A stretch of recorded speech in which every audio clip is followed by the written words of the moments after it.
communicate who's doing what.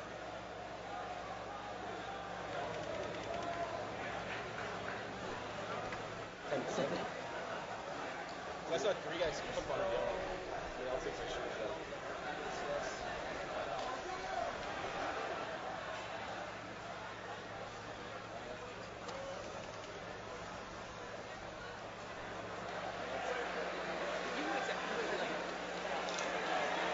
Str8 Rippin up 2-0. They were dominant in that first game, had to come back in that second. What is Str8 Rippin doing so well so far at Sundance? Well, you know what? I think they're playing within themselves. They're not out ahead of themselves. They're not overly confident, it doesn't look like. Essentially, they're doing what they need to do, which is make a statement early and stick to their game plan.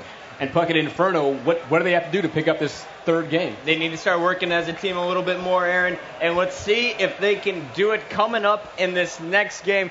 This is do or die time, Game 3. If they lose this, they are going to the losers bracket. It is Game 3, King of the Hill on pit. We're going to check out to see if Inferno can lock down the sniper rifles. If they can get the sniper rifle in the hands of Soviet, in the hands of Slim, they can do some damage. As long as they throw Str8 Rippin off their game, Inferno has a chance in this match. We are jumping on board with team captain Tsquared to kick off Game 3.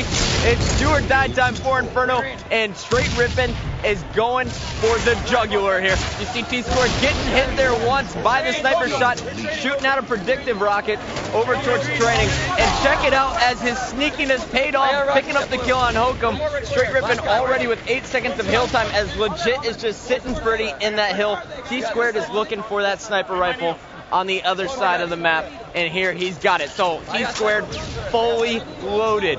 Sniper rifle, rocket, best positioning on the map here, top blue turret. I'm a little bit speechless right now. I cannot believe that Inferno has allowed this to happen. I don't know if it was a miscommunication. This was just crazy. That's right. We're 50 seconds into the game, and Str8 Rippin has 30 of them in a King of the Hill game Sundance. This is a ridiculously strong start for Str8 Rippin. You see Tsquared picking up the kill on TimeliestBrute, then hitting Soviet once. Playing so patiently, so smart here with these power weapons. That is what Tsquared is known for in this league. It's his power weapon control. Absolutely. You know, I can't say it enough. Tsquared, though, has definitely changed his playstyle a bit. Oh, you see the unfortunate turn right there for him, but he used to be much more of the aggressor all the time, but now he trusts his teammates and their ability, and you know what? It's paying off. Well, he was taken out, and we're jumping on board now with Slim. And Slim's only got 5 bullets to work here left, as Tsquared used most of them on his teammates. But Slim's just trying to get the players out of the hill. But before he can do that, he's got to back up the opponents who are guarding him. That is Tsquared and Legit there for Str8 Rippin. You see, there is still hill time. The hill is all lit up in red. Slim picking up the kill on ElamiteWarrior. Now checking out the hill, and now a huge push there by Inferno, taking down 3 Str8 Rippin members, and they're going to get some hill time as we have Slim still watching that hill. This is a good thing for Inferno here. Maybe they'll get a little bit of confidence, get some hill time. Most importantly, get on a little bit of a slaying run, find their rhythm, because remember, it's much easier to get that hill time if you're up a man or two. But most importantly, if you're distracting the other team, making them rush for that hill, you can also set up and cycle for the next round of power-ups and power weapons. Well, we saw the confidence of Inferno building last game up until about 30 kills, but after that, Str8 Rippin just ran away, and that kind of put a damper on their playstyle. You saw they were not working as well together as a team. They were not communicating as much, and they seemed to get a bit frustrated. You see Slim's frustration showing through there. Hokum a little bit frustrated as well, but we have Slim with a new sniper rifle, and he's going to be looking to do some damage on this new hill set up here on the opposite side of the map. Here is Tsquared versus Slim. Once again, this is the Boston 04 rematch, this time with sniper rifles on pit.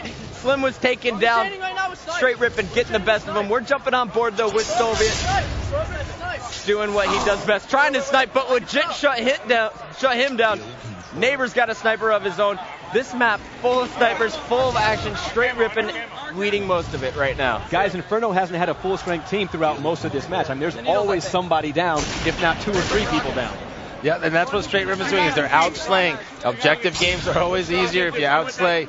And obviously, right now, it looks like Str8 Rippin has the advantage. Even if they don't have the power weapons, they're not rushing to a spot. They're not being predictable. Neighbor's able to run his routes. And Elamite doing a really nice job right now of looking around the hill rather than running to it, looking for enemies to take out so that you can get meaningful time. Even though Slim takes him down right there, now they know where the rockets are. Well, Aaron, let me break it down like this. The reason they're dominating is because all 4 players on Str8 Rippin are better than all 4 players on Inferno.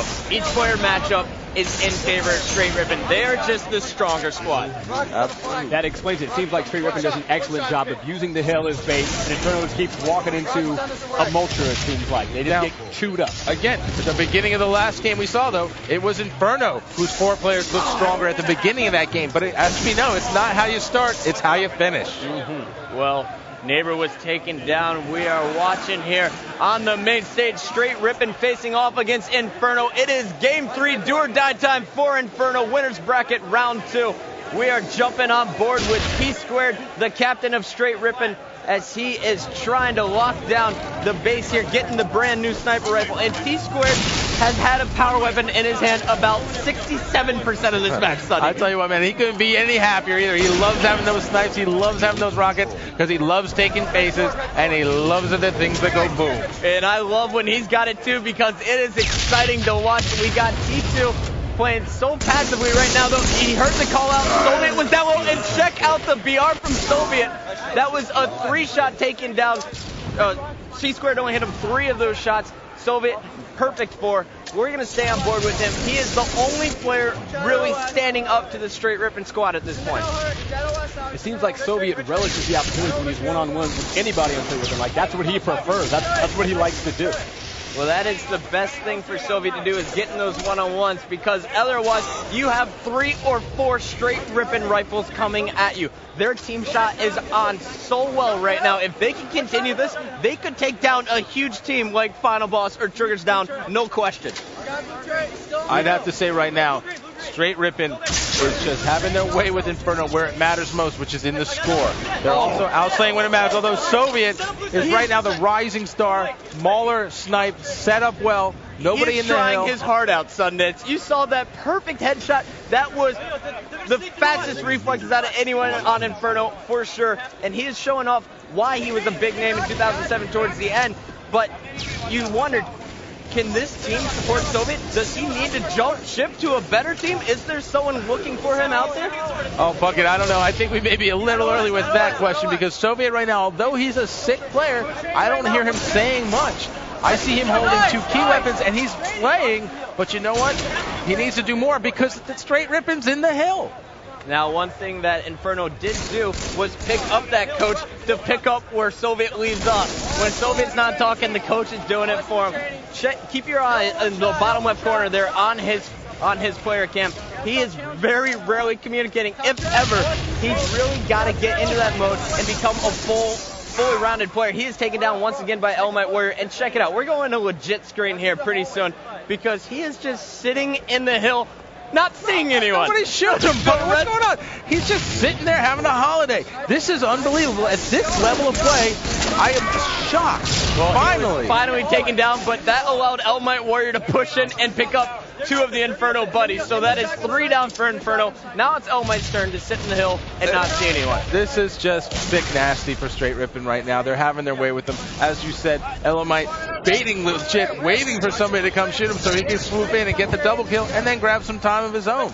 Str8 Rippin right now executing on every possible angle of the game. Well, this is probably the strongest start out of any King of the Hill games I've seen, Sundays. In the opening 50 seconds, they had 2 sniper rifles, a rocket, and 30 seconds of hill time. Your snipe's up, Mason. Well, we are going to listen in with the teams now, as it is 168 to 49. Turn up those 840s. Enjoy. Behind me, in the pit. In the pit. There's 2 guys in the master pit. Scotty, 2 guys. Coming out. Both of them. Right now. Guys, give it out. Let them be there. Oh my God. Redead. Low for Obi. We need to get over. They're going to spawn blue courtyard. Watch it. Come to left. 34. Red sub 2. One shot, snipe 2, sniper. I don't know what he's I got trying. sniper. I got street. Red street. Red street. Red snipe 2. Blue flag. No, what time is it? Right now.